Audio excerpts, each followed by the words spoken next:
Une énième réunion pour tenter d'apaiser les tensions dans le Nord Kivu.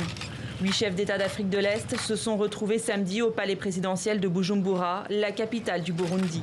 Une rencontre à huis clos autour des deux principaux protagonistes, le Congolais Félix Tshisekedi et le Rwandais Paul Kagame.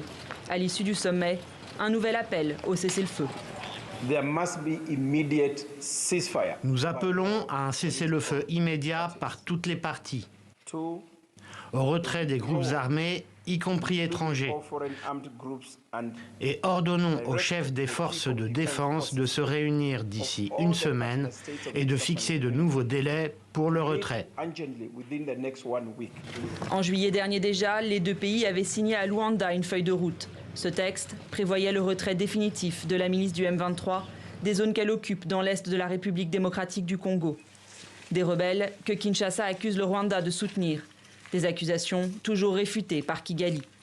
Début janvier, les insurgés ont encore poursuivi leur avancée, après s'être emparés en novembre de larges pans de territoire.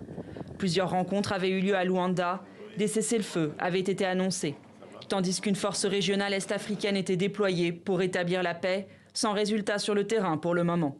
Il y a eu beaucoup de réunions, beaucoup de dialogues, mais ce qui se dit là-bas, juste théorique, mais ce qui se passe sur le terrain, c'est l'encontre de ce qui est dit là-bas.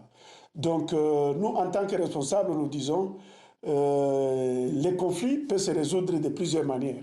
Diplomatiques, mais aussi les combats. Mais la population, dans sa majorité, ne croit pas à cela. Des centaines de milliers de personnes ont fui les zones occupées depuis novembre.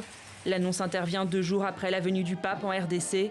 Une visite historique au cours de laquelle le souverain pontife n'a cessé de dénoncer la guerre qui gangrène le pays depuis des décennies.